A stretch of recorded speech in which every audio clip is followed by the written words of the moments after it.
What's good, guys? Your boy Hugo the Savage back again for another Raw review. I hope everyone is good. I hope everybody's well. I will make a quick apology because I take ownership of everything, even though there's a reason for it, not an excuse, because it was the system I'm using, the streaming software. But I put up a schedule for 11 a.m. UK time. It switched to PM for some. It does this weird thing and it switched to PM. So when I've done that, I know a few people have seen that now, and I've probably set their notification and thinking, oh, I'll watch it later on. And obviously it's not later on. But for those people, you can just watch it later on in the chat. You guys already know that. I've done this just as an easier way to speak about Monday Night Raw and to review it without having to make a separate video. And then obviously while I'm doing it, I can get some kind of input from the chat as well, from the crowd. So I hope everyone's well. Taking care of themselves, staying healthy. And yeah, man, we're gonna talk Monday Night Raw. I'm gonna get up where have I got it? I got my schedule here somewhere. Well, I've got a few bullet points written down, but I need to get the order of Raw so we can go through it bit by bit. That way we can stick to the topic and everyone can have their say on different views of Raw, man. But first of all, man, it's just about making sure that everyone is good. Let me fix this goddamn camera. Make sure everyone's good, make sure everyone's well, and we're gonna chop it up because I have to say, man, and there's gonna be people out there. And there's a few snakes in this wrestling community thing, man. And the problem is they do realize that whatever you say on your stream will come back to whoever you're talking about, because as much as the wrestling community is big, it's small. You know what I mean? Like there's only a select few people who do it or do it at a high level. So there's a lot of people who think that they're the first to say everything and the first to do everything, and it's all a bit childish, to be honest. I really couldn't give a damn. You know what I mean? Like sometimes I'll be like, oh, I said that in my last video. It's not me bragging or anything like that. It's literally referring to the crowd and to the Demon team about what happened the last time I streamed. But for these people who like to just diss people and diss, you know what I mean? It's very weird, and really like to big themselves up and speak in flipping third person like The Rock. It's very, very strange. But none of that negativity anyway. Get away from that. How is everybody doing? Let's get to the crowd and then we'll cut into it. But as I was saying, in terms of Raw itself, I really want to listen. When Raw's been bad, and it's been bad, and I've made videos constantly, I say it's bad. I come on, I say what I liked about it, which is not very much most of the time, and then what I didn't like about it. So when it's good or when it's decent, I'm gonna come on and say the same thing. It's not me doing anything. I don't care about. A lot of people think that certain people won't say stuff because of working with the company or doing anything like that. Listen, I don't work with WWE. I've worked with WWE 3 times. Was from their Euro shop, and is what it is, isn't it? Like, it doesn't bother me. I earned that, and they got helped out by people going to the shop from me, and I didn't get any help from it. I got a few like t-shirts and stuff that I didn't ask for, but yeah, big up to them, innit? Big up to Alexander. Let me get into the crowd, man. Big up to Alexander. Hope you're well, brother. That's a bad boy pic still. It looks like you look like a Super Saiyan Peaky Blinder in that profile pic, but big up to you.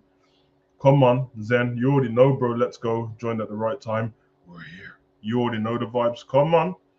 Demon team, we're back and ready to react. A quick pop-up from me today. Big up to you, Morris, bro. And I'm not gonna lie, bro. Once again, I tried to find your name on the thing. I don't understand why it's not coming up. I even copied and pasted it from the stream into the chat. I mean, into the settings on YouTube to make you a mod. It wasn't coming up, bro. So I'm definitely gonna try it, but I'll just let you know that because you already know you've been rocking me for so long that you know I wouldn't just leave you out like that. Let's have faith for the fallen, you know, like that. If you know, you know. If you know, you know. Come on. I'm sitting there watching all this and the YouTuber need help. Yeah, bro. I do it on a regular basis, to be fair. It's madness, bro. You're gonna fall into a rabbit hole and end up watching flipping Johnny Allen take out Bear Man and then take out Andy Hunter and that. So just be careful. Big up Shay. Shay, do you watch AEW? Yeah, man. You obviously, if you got a bit new to the channel, innit? Because I've got AEW reactions on my channel and I've been watching AEW since the day they started. You'll see less and less reactions from me on when it comes to AEW, because listen, Tony Khan. I joke around and that, but at the end of the day, Tony Khan employs people to take care of the social media and the YouTube side of stuff, and making sure that people don't take AEW videos and just put them up on YouTube. And people do that, and like they will screen record Raw, screen record SmackDown and AEW, and just throw it up and try and get views from it, which they do. 700 views every now and again. You know what I mean? I'm not one of them people. I'm literally within my fair use policy, and I'm reacting, and I'm doing, there's educational purposes, there's breakdowns and reviews, and if you go and read the policy, I'm allowed to do such. But for some reason with AEW, they found a way just to take people's stuff down, and I don't mind. WWE copyright me all the time, but they never give me a strike. I've never had a strike from WWE. AEW have had 2 strikes, and put it this way, I've probably done about 30 AEW videos, but not 30 reactions. It's probably about 20 reactions, 18 reactions, and I've had 2 strikes. I've done about 700, 800 WWE videos and no strikes, so I'm not risking my channel for AEW. No way. If they don't want the publicity, they probably think they're massive, and they are, whatever. But people who do what I do and do it at a good level and trying to analyze stuff and give good feedback do help their company, because there's plenty of people who have come to this channel before, been in the chat, and said that they don't watch AEW, and then I've tried to talk them around and they're gonna give it a chance. So whatever, man. You know what I mean? I'm not in the mood for Tony Khan anyway, bro, because AEW winding me up, and Fulham took points off my football team, so I'm not here for it, like that. Do you still think Liverpool will sign a midfielder? I have no idea, brother. I have no idea, honestly. That's the one thing about a club, minute. I don't know how it works behind the scenes, and no one does, but everyone thinks to do so. Come on. This is my boy, man. This is my best homie. United Truth. I know it's mad. United Truth, innit? Yeah, he's my best homie. He's a Man U fan. He's the most decent Man U fan out there. So, big up, brother. Breezy. When you're free next time, Breeze, we have to jump on the football channel, man, and we'll chop it up. Alexander, I enjoyed Raw last night. I'm very much looking forward to the Clash of the Castle, with how the match card is turning out and all the returns. Yeah, listen, I made some views on Clash of the Castle last week because I was a little bit salty because of the price of the tickets, I have to say. And at the same time, I wasn't looking forward to the card anyway, because once Cody got took out and the way he was going on the roster wasn't looking good. But obviously now, ever since then, Triple H took over Pit. I think we've had returns of Bailey, Io, Dakota Kai, Dexter Lumis, and Karrion Kross, Scarlett. So, if he's gonna intertwine them into the card, it changes the card completely. Obviously, the only reason why I wanted to go before was to see Roman, to be honest. And Roman versus Drew doesn't, you know what I mean? Because the storyline, there's not much of a build up to it. I'm expecting Roman to just destroy him, to be honest. But you never know, man. They might try and pull something out of the bag. Seeing Edge and Ray together to this day is amazing. I like the fact how healthy they look, man. You know what I mean? Anyone who grew up at a certain time in wrestling, nothing against the younger guys, obviously, but if you're at the age of about 20, I don't even know, 24, 25 and over, maybe, and you grew up with them certain wrestlers, you know that when it got to the age of YouTube and social media, by the time that came out, there was flipping loads of guys from the 90s who were dead. Loads. All of them died about 47. Not even joking. I remember watching videos on YouTube and it was showing individuals who had died, and everything was like 47, 38. It was all like really young guys. And everything was down to heart attacks and drug overdose and painkillers and stuff like that. So to see these guys healthy, they're the next crop in it. And they're getting to the age now of when them other wrestlers died and surpassed it. Stone Cold's still here. Austin's still here. I mean, what? Stone Cold's here. Triple H is here. The Rock's here. Angle's here. Edge, Ray, Randy Orton still wrestling.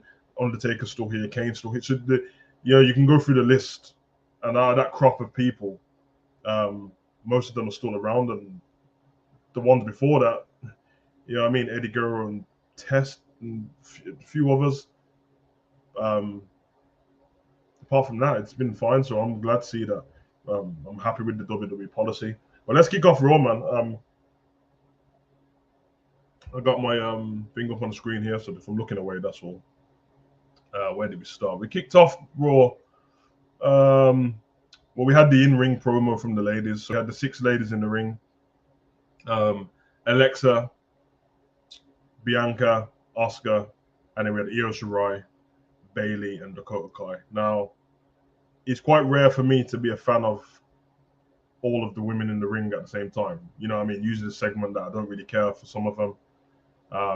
No. Everyone who was in the ring, I'm a big fan of, and it was nice to hear Alexa on the mic. You forget how good she is because she very rarely gets time to speak, and she's been trapped in that stupid gimmick for so long with Lily.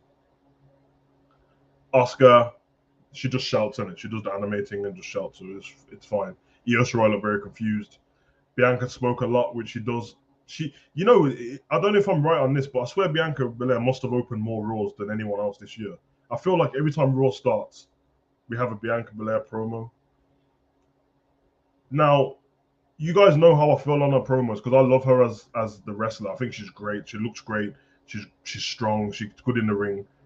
But the attitude thing, what they give her, is a bit mad on the mic, and it's a bit stereotypical for me. It feels like someone's making her, I don't know, they're making her have this constant attitude. You know what I mean? So, but she sounded a bit better today. Like it was bearable. It was all right. It was good.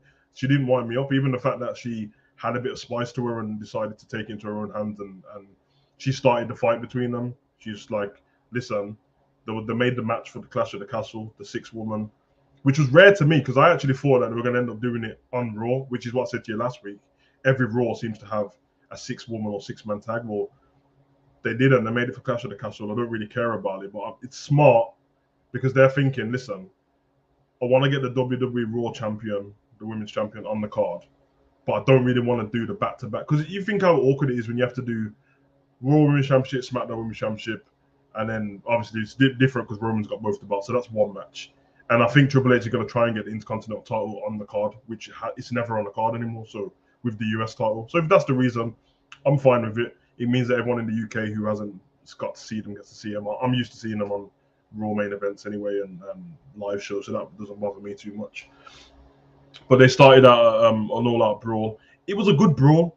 It wasn't as cheesy as it usually is. It really wasn't as cheesy because usually it's like somebody gets hit, the heels roll out the ring, and then the baby faces in the ring pretend there's a force field and they can't get out to get them. Now today they went for it. They ended up in the crowd, behind the announce tables, in the ring, out the ring. So I was a fan of it. Didn't really like the meaty Alexa Bliss crossbody off the barricade. But that's not because it's Alexa. I hate the moves, man. When there's like 5 to 7 people, men or women, and one person doing a crossbody. Well, first of all, Alexa Bliss is 5 foot tall, so the length of her body wouldn't take out that many people. And if you go watch it back, Asuka just falls to the floor and I don't know who to blame on that. First of all, you can't blame Alexa at all. Asuka, you know that camera's on you and you're not even the heel, so you don't even have to go down. But they just always fall to the floor like bowling pins. It's very weird to me. But yeah, that was kind of it. Let's move on from there. Jump to the crowd again, see what everyone's saying. Alexander, I've seen people complaining about WWE turning to AEW already with all the returns, but unlike AEW, WWE needs more people on the roster.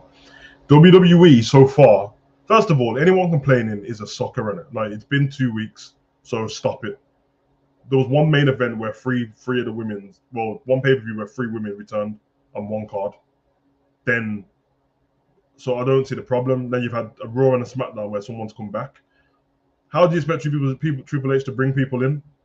In fact, I would argue that usually when I watch AEW, they just come in through the entrance like it's normal. Like the music goes off, everyone pops for it. They've got storylines with this one. You've got Bayley comes back with 2 people, forms a faction. Karrion Kross comes back, goes straight after Drew and Roman, TikTok storyline. And we're going to get to Dexter Lumis later, but I can see a great storyline with that because I know how he was on NXT. I think he's going to go down the route of being like an aggressive stalker of AJ Styles, I think. which is dope because he'll play that perfect. If anyone watched Black and Gold NXT with Loomis, the way he was with Velveteen Dream and stuff like that, oh mate, he's gonna be perfect. So, yeah, man, if Triple H got to bring people back to return, and most of them are from NXT, and the main roster Raw don't know the main roster fans don't know who these people are. So that's why Dexter Loomis, what we'll get to when he came out the crowd, people were actually confused. I've seen people online actually saying they don't know what's going on with WWE, and that is perfect. I'm so past everybody knowing everything. Like, it's a nice shot for if you just watch the fans and how confused they looked. There's a man with a hoodie there. Now, if that man with the hoodie was somebody like Samoa Joe, you just don't know it's Samoa Joe straight away. But it's Dexter Loomis, like, you know what I mean? He just got released, didn't even get a chance. So I'm not mad at that at all.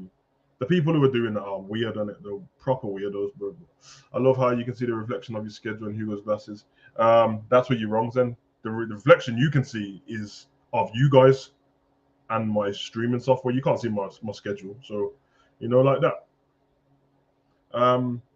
Moving on from there, we got into the match that I said was going to happen from last week. I told you guys that last week we were going to get after how the Montez and Seth Rollins match finished. I said that I know WWE's formula by now. If it's a single, argue with somebody in the tag team, he'll fight one of them, and then he'll win the match, and he'll fight the other one and win the match, and then there'll be a culmination of something. If they're going, I don't know what route they're going down. I probably wouldn't, like I said last week, I wouldn't break the Street Profits up, and if they are going to, not just yet, because the fans love them. There's not many tag teams in the WWE, and the ones that there are, there's not many high level talent. Because the New Day are not getting used as much, but the New Day are high level talent. Usos are high level talent. Street Profits, and apart from them three, Alpha Academy, if they stop messing around with them, obviously Viking Raiders can wrestle their ass off, but to kind of drop the Viking, don't drop the Viking gimmick, but drop the flipping shields and that. It's weird. And yeah, the fact that I can't think of all the other tag teams, it means there's a problem. So getting rid of one isn't the best. Do you think Cross will be at Clash of the Castle? Yeah, I think he will. He might not be having a match, but I think he will. He might just turn up and beat Drew up again. To be honest, who knows, man? Who knows if he turns up on SmackDown again, or does he turn up on SmackDown in terms of a vignette? Is he going to be on the screen, parts unknown, giving a talk? Are we going to get Scarlett talking? Who knows, man? But I like not knowing. Unpredictability in wrestling is amazing because so many things are predictable, and in this new age, there's flipping insiders and that who tell people everything what's going to happen. But I just argue and ask everyone this question. Do you want, every time a trailer for a movie comes out, that as soon as you finish watching the trailer, somebody messages you and says, this is what happens, he dies at the end of the movie, she lives, that person steals that person's girl? Do you want to know that? Because wrestling is a culmination of every great storyline in every movie they put into wrestling when I was growing up. And they just made it a bit over the top. But I loved it. You know what I mean? I don't want to know all these mad stuff, so it's a bit weird to me. With Alexa moves, I can't say much. I still get annoyed about Nikki Cross winning the Raw Women's Championship with that top of the rope slam thing. Oh mate, don't even get me started on that. It was terrible, bro. You get mad at her winning the championship. I get mad at her winning the Money in the Bank in the first place. Madness. I know this is Raw talk, but I really want to know your view on the whole Liv Morgan getting booed stuff. Is the fact that she's shit like this makes me hate being a wrestling fan. Yeah, the getting booed thing was weird, but I don't know if it's because she seems to be edging towards not a full heel turn, but like a tweener. So you're going to be a champion with an attitude. The fact that she keeps mentioning that she'll do anything to keep her title, and the way she's talking about it, I feel like they've come in and just said, listen, because she's I told you all that when she won that chat, and you seen how excited I was, but I told you all when she won it that happy-go-lucky Liv crying in the ring and all the business will go stale very quick. They will treat it how they treated Drew when he won the title. When Seth won the title before Brock at WrestleMania 35 in New York, and then all of a sudden everyone hated Seth after that. So there's a fine line, and I think Triple H knows that because he was such a great heel. And even when Triple H was a babyface, he wasn't like super babyface. He wasn't slapping all the crowd's hands and stuff like that. So I think it'd be a good thing if they're booing her for the sake of just that and how she's acting in the wrestling, just booing her just because, then I think it's disgusting. And I had this problem 4 or 5 years ago about 4 years ago when they were doing it to Roman for no reason and chanting "you can't wrestle" and all these things. I think them kind of things are out of order, to be honest. Because even if you don't like somebody, I'll never chant that. You know what I mean? It's their job. They're putting their life on the line, literally.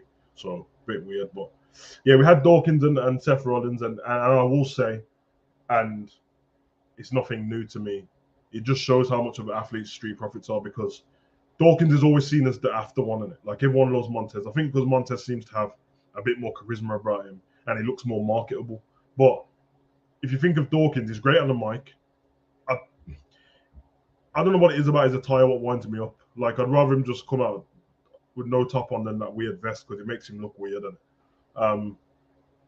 But I think if Dawkins leaned down a little bit or got bigger and got leaner, this geezer can do everything in the ring, bro. Like, he can move for a big guy, and he gave Seth a run for his money. Obviously, we know Seth is one of the best wrestlers in the world, so that was easy for him to put that show on. But I really enjoyed the match, to me. I really enjoyed it, and don't get me wrong, wrestling is, I would argue that the percentage is higher with the storylines than the actual wrestling in the ring. I think everyone cares about stories more, because that's what wrestling was when it was great. But I do like seeing great wrestling matches sometimes, and it wasn't a long match, but it was good. But inevitably it ended with a pedigree from Seth Rollins, and yeah, he won. Only thing I'll say is about Seth using that pedigree, he doesn't look strong doing it, because he's a smaller guy. Like, when Triple H done it, it looked like it's going to hurt you, but when he does it, it reminds me of like when Miz does the Skull Crusher finale. They don't look like painful moves, which is it's just a thing in it. I'm not complaining. It is what it is. But moving on from there, we had the KO and Zeke the Freak, bro. We had the Ezekiel, who's been in and out, and I think there was a reason behind this. I feel Triple H and the team behind the scenes trying to get stuff in line, trying to bring stuff around without just digging it up and saying Vince got this wrong or whoever got this wrong and I want to change it. Trying to do it with compelling storylines. Now, there was no point just ending the Kevin Owens and Zeke thing, because one, the story was pointless in the first place, but just to end it makes no sense, because then you'll have Zeke walking around backstage past Kevin Owens and Kevin just doesn't care anymore. So I think that Elias might come back after this injury. If anyone didn't watch Raw, Kevin Owens came out to have a match with Ezekiel. He came down with intensity to the ring. He was very ferocious, like on the way to the ring. He couldn't wait for the bell to ring. The match kicked off. It was about a minute into the match, rolled him out of the ring, and Kevin Owens moved it's not a pop-up powerbomb, but powerbomb onto the apron, what took out Sami Zayn back in the day. Done that to Zeke, and I think that writes Zeke off TV, and when he comes back, he's Elias. That's what I actually believe. Or is a different character. Or he might come back as Zeke, but with not looking the same as he does now. So they're the things I believe on that. But it's going to be very, very interesting.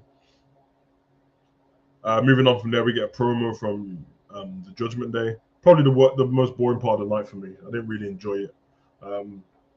We already had backstage with, because I missed a few backstage segments out, but we had a backstage segment with Edge, Rey Mysterio, and Dominic. And judging off what we said last week Raw ended on a cliffhanger with Edge chasing Damon Priest through the crowd, Dominic being speared. He got speared by Edge because Rhea pushed Edge, and then Edge chased Damon Priest, and it finished like that. And then obviously when Dominic got up, he was confused, and Rey Mysterio was confused because they thought Edge had speared him. This locker room talk was Edge explaining that it was an accident. Rey understood. Dominic was silent for a very long time, and then he pushed Edge in the chest. And then Rey got between them. And then Dominic kind of alluded to Rey that, like, you're choosing Edge over my son. I mean, over your son. And Edge was like, Rey was like, I've known him 20 years. And then Dominic was like, well, you've known me 25. And then he stormed off. Now, we will get back to Dominic after, because he did return at some point. But we had the promo in the ring from the Judgment Day. I'm not spending long on this. The promo was shit, and it always is shit. And I don't really care. A lot of waffle about the dark side of nothing, bro. And Damon Priest has got the voice for the promos, for them dark promos, because his voice is deep, but I don't care what he's saying. And Finn Balor sounds like an Irish comedian when he's cutting a promo. So I can't tell if he's supposed to be angry, pissed, or happy, because he smiles for everything. So I love Finn Balor. I think he's one of the best wrestlers in the world. The best Finn Balor we've had in the last few years was the one that was NXT, the Prince. He was a tweener. He was perfect. But this one, I don't know, man. So very strange. But so after that promo, we had the match between Finn Balor and Rey Mysterio. I was about to say, how did this match end? But I just remembered how it ended. So we had the one-on-one match. It was a really good match, to be fair, and Rey Mysterio was cooking. And I know he's a small guy and stuff like that, but everyone forgets that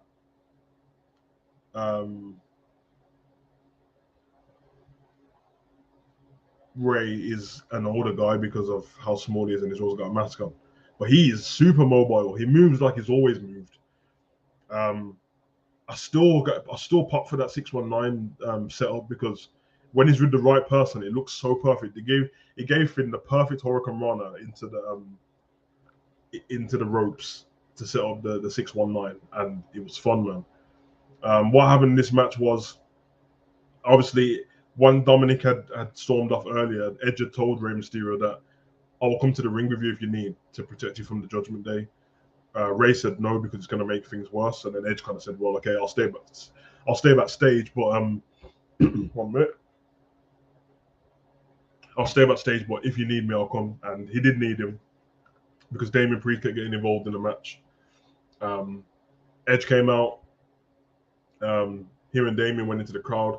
Nice move from Edge, by the way. He kicked Damien into the crowd with perfection, man. I love that. They started fighting throughout the crowd. As I said, Rey was cooking. Got Finn Balor ready for the 619, and then Rhea Ripley drags Dominic out from the gorilla position onto the main stage, and he's battered and bruised and he's knocked out, and she's just laughing, which obviously distracts Rey. I think we get 1916, and then coup de grace, and yeah, Finn picks up the victory. Now, I don't mind them going down this route with Rhea now, because they've already started it with a bullying Dominic. Doesn't do much for Dominic's career being bullied by a woman. But if a lot of people have said that Rhea Ripley is the new China and all this, and I think that everyone is being lazy with. I think everyone's being lazy with the way they view Rhea Ripley, because she wears black and is a bigger girl. She reminds them of she's going to be the new China all of a sudden. I don't think so. I mean, you'd argue that Rhea Ripley is better than China as a wrestler, but China's character was serious. But if there is anyone believable, or if there's a few people believable in WWE, that Rhea could probably, have the strength to throw them around this, is somebody like Dominic, who's a rookie wrestler, realistically, in storyline times anyway. So, but yeah, very reminiscent. We've seen people do that a few times, dragging them out. I think we had that with Batista and Ric Flair. We had the Authority and Christian. There's a few, man. So very interesting. They've sparked a bit more interest in the storyline. I feel like Dominic is still edging towards the heel turn now, even more. I can imagine at one point there's going to be the tag team match with Dominic and Finn or Priest versus Rey and Edge. I can imagine it. I would rather the one-on-one, but I can imagine it. So yeah, we got to that already. Dominic going for, as far as say, you've known him for 20 years, but me 25. Interesting, man. Thinking, yeah, that's what I was saying, man. Yeah, that's the Zach was on about 2014. I was just thinking about that. But yeah, madness. So moving on from that match, we get the obviously we got WWE Tag Team Women's Tag Team Championship tournament on the go. I think 3 of the matches are going to take place on SmackDown, 3 are going to take place on Raw over the coming weeks. Now, we'll get to the match, but I have views on this, because I have a feeling that at some point within this whole thing, this whole tournament, whether it's the final or a surprise entrance, I think Sasha and Naomi come back. I think one of the women's tag teams on SmackDown get taken out before the final or taken out before their match, and we get Sasha Banks and Naomi come back. And I think it's a dope way to do it, to be fair. Let them win it back by fighting somebody. It's going to be very, very interesting. I think when they left, they were babyface tag team anyway, so they could go against the Bailey Buddies. I know that's not what they're called, but it's funny to call them that. They can go against them because I think they'll get to the final. But yeah, mad. So we had Dakota Kai and Io Sky versus Dana Brooke, 24/7 champion, and Tamina. And it's a mad one, yeah, because obviously, because Tamina's a tag team partner, it's mad to see if would coexist in the fact that I could pin you at any time in this match and take your title off your 24/7 title. But I think that Dakota Kai and Io, they maintained good control of this match, and I think it was Io who finished the match off with a moonsault, picked up the victory, and I think the women advanced to the semi-final of the tournament. So it's going to be interesting to see where they go next, and how it progresses. But I'm not mad at it because it was something different. Moving on from there, we had the match that was teased from last week. I think was it call it a gauntlet style or the tournament style to get for the winner to have number one contendership of the US title, Bobby Lashley's title, and yeah, we got that, man, and another great match, and it was nice to see. It was nice to see Ciampa and Bobby just go at it, and still had Ciampa looking strong. Obviously, maybe not as strong as he would look on NXT, but this is the big leagues now, so the fact that there's bigger wrestlers around means that someone's going to have to take the hit at some point, and he's already lost on the roster anyway. I don't think that's the main thing about his character. I don't think it's going to affect him or anything like that, but very, very interesting. Great match. Proper going for it, to be honest. Hardcore style, back and forth. The Miz was at ringside, and every opportunity he got, he was getting involved in this match. Blindsided the referee. At one point, we got AJ Styles, who came to the ring, took out the Miz. Quite funny, man, because he kind of like forearmed the Miz in the face, and the Miz went into the cameraman. And even that, I don't think he meant to do it, but it made it look great because he knocked into the cameraman, so his face was right into the screen. But I thought that was dope. But yeah, despite the Miz not being there, Ciampa got ahead in the match, to be honest, and he was doing like quite good. Got him in a submission hold. Obviously, Lashley broke that. Hit him with Widow's Bell, which looked like it could be the victory. It could be the end to this match. And then there was a reversal from Bobby into the Hurt Lock, and we know by now that nobody gets out the Hurt Lock. So Bobby Lashley wins the match, which he deserves to, and I don't think he should be losing that title anytime soon, to be honest. Because yeah, he's Bobby Lashley. We're gonna keep the man looking strong. Let's get into the chat. I think Sasha and Naomi will take out Deville, Natalia, facing Pia and Zoe in the first round. Yeah, I mean, ain't that kind of what I just said? It's kind of pretty much, yeah. That's what I'm thinking. Like, he's gonna take him out and enter in that match. I think it's a perfect way to get them back in as well, because technically they haven't left the company. They've been making appearances outside. Sasha making appearances under her actual name though, which is kind of crazy. But yeah, dope. Still hoping Ciampa brings back. No one will survive. I think he will eventually. I think eventually he'll break away from the Miz, and we'll go back to that original Ciampa. But it's just nice to see him having matches. The amount of makeshift teams in the tournament just shows how WWE lost facing women's tag team, including. There's two things on this because I agree, kind of. Well, I definitely agree in the terms of makeshift. I've been screaming this since WrestleMania 35. After the Iconics won the first titles, I said there wasn't enough women. There was loads of women on the roster, so they needed something to do other than a women's championship match but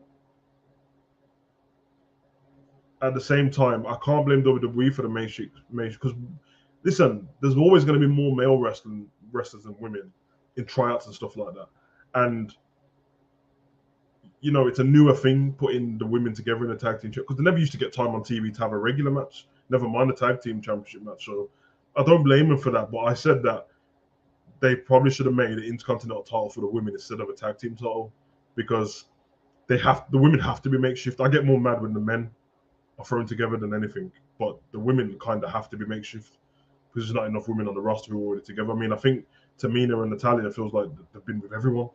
So and Nikki Cross. So it's a weird one, but I agree. Do you think we will see War Games match with the women at Survivor? No, I don't. Somebody asked me this, Matthew, last week. I don't think we will. It's a good shout though. I mean, William Regal's not general manager of NXT anymore. He's on AEW, and he was always the one, you know, War Games. So War Games for me in that colorful arena, in the Rainbow Place, the Rainbow Palace, and that doesn't have the same vibe to it. So I wouldn't be surprised if Triple H does it, you know. And I think it will be great on the main roster, but have to do it as definitely at pay-per-view. I don't want him to do the Raw versus SmackDown thing anymore in terms of the 5-on-5. I just want storylines where this woman's got a storyline with this woman, that woman's got a storyline with that woman. They all end up on opposite sides of the teams and we go like that. That's how a lot of people don't know that because they haven't been watching wrestling the whole life, but Survivor Series never used to be Raw versus SmackDown. So it'd be very interesting to see what happens in it. But moving on from there, we had a Moss. Yeah, listen, I'm gonna make this very quick. The match was over quick as hell, man. You know, like that. It was a handicap match, and it was over. And it didn't really matter who was wrestling. But I see what Triple H doing. Try and build a Moss back up. He hasn't lost anything, but no one cares about him enough. So hopefully they'll move on from there. Going after that, we had Dolph Ziggler versus Chad Gable. Thank you. Good to see Dolph Ziggler wrestling again. Dolph Ziggler, I've always been a fan of. Sometimes I grow tired when he's like that. When they put him in like these meaty tag teams, I said it loads of times, man. You watch Dolph Ziggler go down to NXT and put Braun Breaker over in the best way possible. And in my head, I'm thinking, now Dolph's back on this main roster. Let Bobby go to NXT. And remember, Bobby's not a young guy. I think Bobby's about 42 or something like that. He's in the best shape of his life, but time is ticking as a wrestler, of course, and he needs something to do now. You either put him on SmackDown and split him and Dolph up completely, because I don't know where he is, and have him go for... He can win the Intercontinental title, you know what I mean? It's great. Triple threat match, Gunther, Bobby Roode, and Nakamura. Of course, nothing wrong with that, so I wouldn't be mad at that, to be fair. Dolph Ziggler in this match was great again, but obviously Otis was ringside, so you know how that one goes. Technical wrestling at the beginning of this match, which I really like. I love stuff like that when they're going toe to toe for technical wrestling. And you know Chad Gable can lock up with the best of them. People might not like Chad Gable's character, but as a wrestler, I think he's really, really good. And if they had put the right character on him, they could have pushed him to the moon. I think we all know he missed the trick when they done the angle with Jason Jordan. I think they picked the wrong person to be the sort of Angle. I think everything just made sense but you know, hindsight different, and it is what it is. But yeah, after Gable had the upper hand in this match, Ziggler hit Gable with a super kick and won the match. And he was always going to win. It was in Cleveland and it's his hometown, so big up to Dolph Ziggler. And yeah, we move on from there. We went into the main event of the evening. Let's get to the crowd first. Here we go. Where are we? How do you think Survivor Series will be this year with World and Tag Titles unified? It goes back to exactly what I just said. It never used to be about the champions fighting each other off each brand. Obviously, that came in when we had SmackDown and Raw split apart completely. Because remember, when SmackDown and Raw was first on, you had like all the people who were on SmackDown were on Raw as well, and they just mixed them up. So it wasn't really a brand dominance thing until you got to like the early mid 2000s, say like 2003 onwards, 4 onwards, and then people started repping their own brand and stuff like that. But I think it books you into a corner of cheap stories when they do Raw versus SmackDown, because it just means whatever happens, we know that this guy's going to fight that guy. And it's not like it's dream matches and that. Like everyone, well, it's a dream match. It's not. It's not. Like it doesn't matter what happens. So I hope they go down the route what I said and go old school again. Because otherwise, yeah, like what was it? Who would it be? Do you want to see Liv Morgan versus Bianca Belair? Because I've saw it already. Yeah, I mean, remember she didn't have the title not long ago, so I've saw it already. And who I tell you, US one will be good. Obviously, Bobby Lashley versus Gunther, but now I think they should just go back to her and just book it storyline wise. If Drew or Cross doesn't win the title, then who will? I think Roman's going to give one of them. I think Roman's going to give the WWE title up at some point. I think they can put it into a storyline where he's like, I'm not doing this schedule anymore, and Triple H or whoever's going to be the TV general manager takes the belt off him, or he just gives it up. James Storm to WWE and reunited Beer Money for the final run. Interesting. Judgment Day, stupid storyline. Can't just storyline since Edge left. Yeah, it's a bit of a mad one, but Edge is back now, so he's going to help. I'm sure he'll help with the creative angles of it. Triple H said he's looking for input from people, and I'm sure that he will have some input on it. I think you should do a Team Raw versus Team SmackDown War Games. No eliminations needed. That would be a great change. It's a great thing, and Dexter Lumis being back. Hell yeah. Yeah, like I said, I'm not a fan of the Raw versus SmackDown thing as much, but yeah, you're 100% right. It could be dope, and yeah, love Dexter Lumis. We're going to get to him in about 2 minutes. So, but yeah, back to this match, the main event of the evening. Things have been stirring up between the Miz and AJ Styles for a while now. Both of these guys are willing to put the company first over their own career a lot of the time. I think the Miz is a bit smarter with it because what he'll do is, if you book him into a corner where he has to put someone over constantly, he'll make sure with social media presence and everything outside of the ring that he gets benefit from it. Whereas AJ puts you over in the ring and stuff, but because it's been destroyed for such a long time in the WWE, losing so many matches, AJ putting you over doesn't mean much anymore. Do you know what I mean? Like if you beat AJ, you don't all of a sudden elevate yourself to a title shot to something else. You don't. You just don't, and it should be like that. But this was a no disqualification match. I really liked this. I really like this match. You know, Styles went for the weapon straight away. Steel chair, kendo stick, setting up the table. Yeah, I think I liked it. I thought it was dope. Loads of kendo stick assaults. Yeah, I don't know, man. The Miz is a bit of a savage when he gets these weapons out. I have to say that. The part when AJ was about to do the phenomenal forearm and he just threw the chair in his face. He had the kendo stick to the teeth, baseball slot. Like this geezer was on smoke with it. Obviously, we know that you get involved earlier. Tommaso Ciampa's going to get involved, and he did get involved again. But you know, phenomenal forearm sent Ciampa through the table.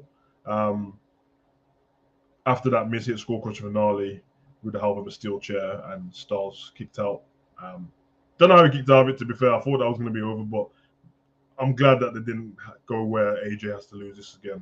Hit him with the Styles Clash, and AJ wins. Now, after the match is where the thumbnail of this video came from, and the talking point of today has come from, and what I said earlier on when people were saying that they don't understand how, you know, AEW people are moaning about WWE. So it's not moaning, it's not turning to AEW because this is a storyline return. And I said many a times, people don't have to believe me, but the facts show, the numbers show that everyone who watches the main roster does not watch NXT. Because if they did, then NXT would be on like 2 million viewers, 1.5 million viewers. They're on like 600,000. So that means that NXT has its own hardcore audience. Nothing wrong with that. I think they're building up. I think Triple H will make it better. Shawn Michaels, Pritchard, everyone.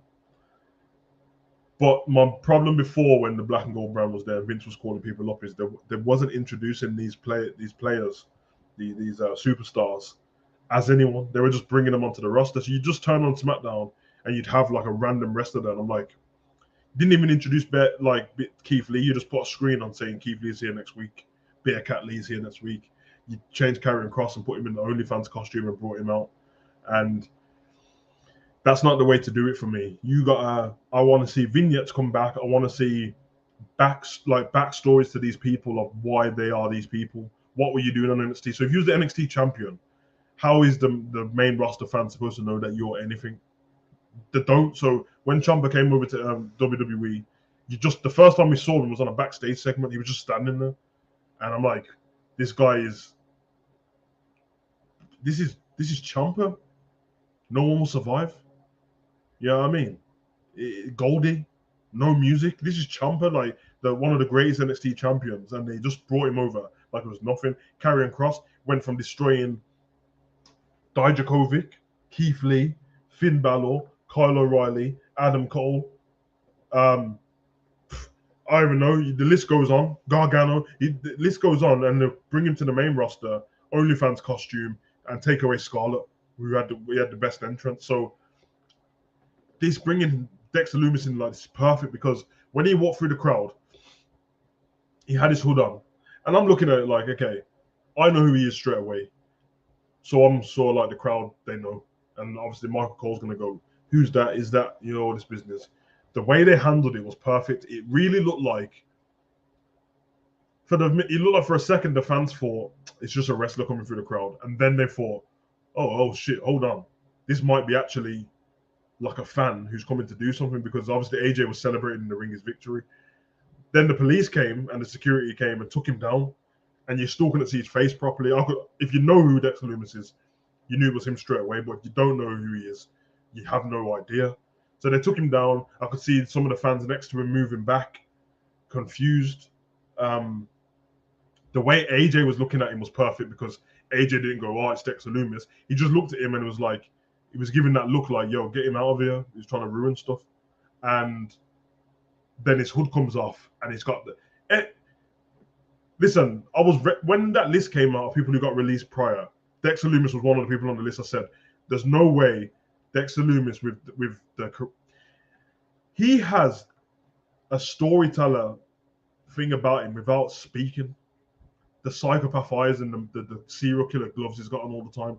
They can go to the moon with this character. Now, it's not about championships with him. It's not about winning constantly with him. But the stories, the Velveteen Dream and the Adam Cole and oh my God, the whole thing with him, even when he married Indy Hartwell and stuff like that, like he's so good. And I watched him, was it on NWA? I watched him like 2 months ago since he left WWE. He was great and he kept the character, which was great. If they're gonna have him as this stalkerish guy who's got an issue with AJ, obsessed with him also, I can imagine that there'll be vignettes or backstage things, or AJ will go after him one day, and when he opens that door, there's going to be pictures of AJ all over the wall, and go in TNA pictures, AJ in WWE, AJ in Japan, all over the wall, have him obsessed with AJ Styles. And then the key to that storyline is AJ needs to get to the root of why are you obsessed with me? And they fought each other before, I'm sure, on the indie circuit and that. You can bring up some other reason or the fact that AJ, I wrote you a letter when I was trying to get make my way through the flipping indie circuit, and you never wrote back to me. You know, like Stan Eminem, you never wrote back to me, and it crushed me, and I was left behind, and it took me. You got to the WWE in 2016, and it took me another however many years on top of that to even get close to it. Trust me, they can go all out with this guy, because if anyone knows in NXT, he used to do the artistry work where he'd just start drawing people. He wouldn't talk. He'd just put his thumbs up. He'd come from under the ring, come from out of the crowd. He was coming out of like car boots. This guy has everything. So, and he's great in the ring. So let's not mess this up. I like the way they introduced him. Another week of a cliffhanger. Last week we had Edge chasing Damien Priest and Rey Mysterio and Dominic in the ring. This week we have Dexter Lumis getting dragged away by police. And you saw when Alexa was backstage, you saw the police running past them first with urgency. When Kevin Owens was speaking, you had them in the background as well. So they built it and kept it entwined throughout the show. I loved it, man. I can't, like, it might sound like I'm going over the top, but the reason why it sounds like that is because WWE Raw has been terrible for so long. So it has got that feeling of, this was different. It's not different to like in the history of WWE, but the history is history now. You know what I mean? The Attitude Era is the Attitude Era. The Ruthless Aggression Era is the Ruthless Aggression Era. We're in a new era of wrestling where it has to do with social media, so it's harder for them. But if you can have people committed to the cause like Dexter Lumis, who doesn't want to speak on social media about what he's about to do and take pictures with AJ Styles tonight in a bar, like I don't want people like that. So I like it, and my grading for this Raw, if you ask me about out of 10 this Raw, I'll give it a 7 out of 10. And people might argue that I'm harsh, but 7 out of 10 is it means good in it. And listen, we ain't hit the heights of anything yet, but it's 2 weeks in of Triple H's reign, and I'll have to say, man, so far this year, I've probably said I've liked. I don't remember saying I've enjoyed a Raw. In fact, I stopped reacting to some of them because I didn't like them. So any Raw I have liked is to do with Roman Reigns being on there.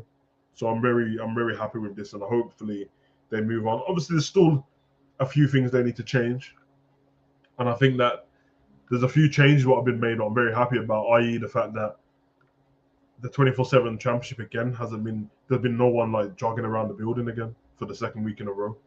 The fact that the women are getting more airtime again, love it. And people like AJ are getting his main evented Raw today. You know what I mean? Not massive, but it's big enough because he was losing a lot of matches before, and it just makes you think, man.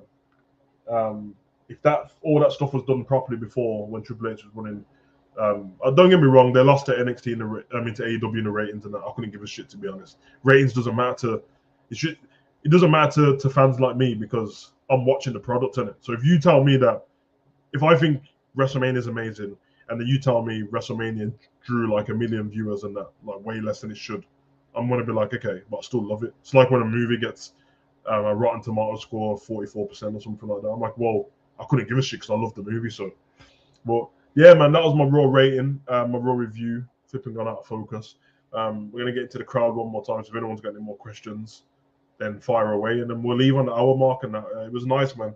I enjoyed doing these. It was a bit quicker today, but I like having a concise thing where I can just jump through and not spend too long on certain sections. But we've got the last 4 minutes. If there's any questions, ask away. If there's no questions, then I'll get the hell out of here and let everyone get on with their day. But thank you everyone for coming along anyway. We'll be back obviously to do Raw again, and of course SmackDown reactions. I think I missed a few, didn't I? Okay, I did miss a few, my bad. Do you think we see Gargano back with Ciampa and we see DIY on the main roster? I think we see Gargano back, and I don't think we see DIY. And if we do see DIY, I think it'll be way in the future. But I think we do see Gargano back. I think that's he loves Shawn Michaels and he loves Triple H, and he left because they didn't creatively. There was nothing for him in it. So I wonder if Styles asked to work Miz, as he recently in an interview called Miz the best heel in the business. I think he has to work with him. I do. Take off. I don't know what you said there. Oh, okay. Wait to take the title off Reigns until Cody returns. Well, the thing I said to you was he's got 2 titles. I think he relinquishes one, and then the Universal title is his main title, and I think he loses that to Cody. I think Cody comes back, wins the Royal Rumble, fights Roman Reigns at WrestleMania in LA. Rhodes wins. Roman cuts a promo the night after, or cuts a promo at the end of the show, goes on a mad one, says I'm still head of the table, and then if you smell, music goes off, and the Rock. Okay, I'm only joking. The Rock ain't gonna come out, but I think the only way I see the Rock coming out, if Rock gets put in the Hall of Fame next year, then I'll think the Rock's coming. Otherwise, from that, don't. You know what I mean? But I think it gives Cody the big moment in it, and I think that's definitely going to happen because I don't think anyone gives a damn about Cody beating whoever has the one on Raw. Could be Seth. It might be Seth. To be fair, it might go the other way, and Seth Rollins wins the vacant title. They take off Roman, and then Cody comes back and does that. And I know it would be Cody versus Seth 4, but at the same time, Seth's the one who's put him out of action. So it's a perfect storytelling. In fact, yeah, do that. Cody versus Roman. Don't do that. Have Karrion take the title off Roman, and have Cody take the title off Seth Rollins. There. Big up Ravi in the chat, my guy. Big up Nev. Hope you're blessed. Also impressed with the work Triple H is doing. Yeah, big up, bro.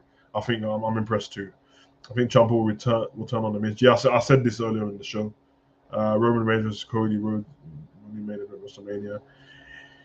Yeah, like I just said, I would book it, but I'm at the same time I'm thinking Seth Rollins is only going to spend so long without having the title. He has literally put the business first. He's lost more matches this year than anyone. I think altogether, in terms of live events as well, I think he's lost about 53 matches, and you know what I mean. So he would deserve to win something. I'm starting to get into NXT properly in 2009, but when I went all colourful, I started watching it. Yeah. I think everyone did. I was the guy that when after was it NXT Takeover? Was it called Takeover 36?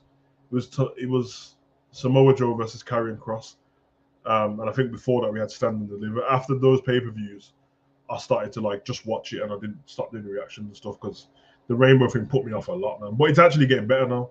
There's a few gems in there, man. Nikita Lyons, Carmelo Hayes, Toxic Attraction. So it is good, man. I hope that they have Seth character to be more like the Kingslayer gimmick. Yeah, I wouldn't mind that. They just need to find a way how to get back to it. You might have to have a breakdown or something, or I don't know.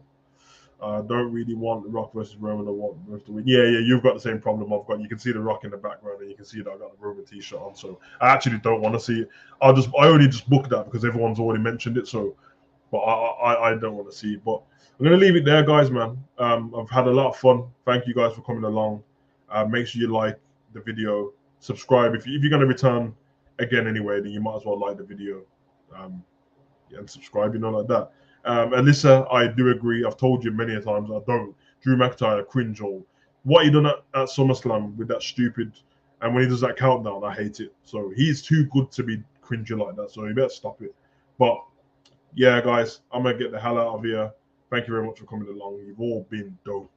And we will return, definitely. I think we'll be back.